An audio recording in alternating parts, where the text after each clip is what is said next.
नमस्कार, मैं मोहम्मद आसिफ और आप देख रहे हैं स्पेन 9 न्यूज़। हिंडनबर्ग के खुलासे के बाद अडानी की कंपनियों की बर्बादी की तबाही तो आपने देखा ही होगा। मोदी सरकार से तरह तरह के सवाल पूछे गए, उस पर जवाब नहीं आया, लेकिन अब अमित शाह का जवाब आया और सुप्रीम कोर्ट ने क्या कुछ कहा था वो भी हम आपको बताएंगे। लेकिन पहले सुन लेते हैं कि अमित शाह ने इस तमाम मसले पर क्या कुछ कहा।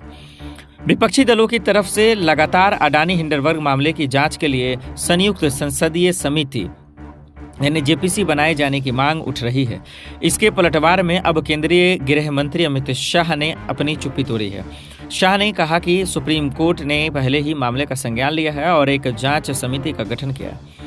अमित शाह ने इंडिया टुडे कॉन्क्लेव 2023 में कहा कि हमारी सरकार को इस मामले पर कोई भ्रम नहीं है।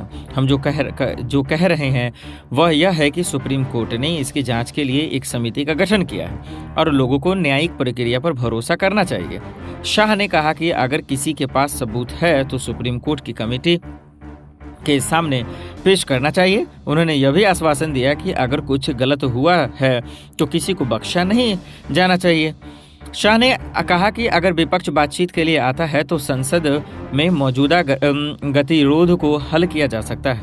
अगर विपक्ष 2 कदम आगे बढ़ता है तो सरकार 2 कदम आगे बढ़ेगी। शाह ने यह भी कहा कि कुछ ऐसे मुद्दे हैं जो राजनीति से ऊपर हैं और यहाँ तक कि पूर्व प्रधानमंत्री इंदिरा गांधी जी ने भी विदेशी जमीन पर घरेलू राजनीति पर चर्चा करने से इनकार कर दिया था।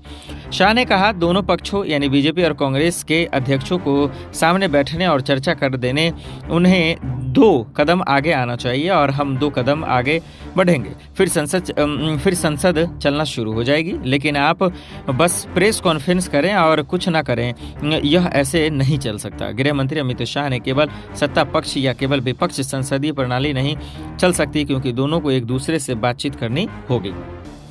कोर्ट में मामला चल रहा है, अब उसका क्या फैसला आएगा इस पर लोगों की निगाहें हैं। लेकिन बातें तो अच्छी कर रहे हैं, कम से कम जेपीसी की मांग या फिर अडानी घोटाले की जांच करवाएंगे तभी तो सबूत आएंगे, नहीं तो सबूत कहां से आएंगे, ये बड़ा सवाल है। देखते हैं आप विपक्ष क्या कुछ करता है। मोहम्मद आसिफ की रिपोर्ट, स्पेन 9 न्यूज़।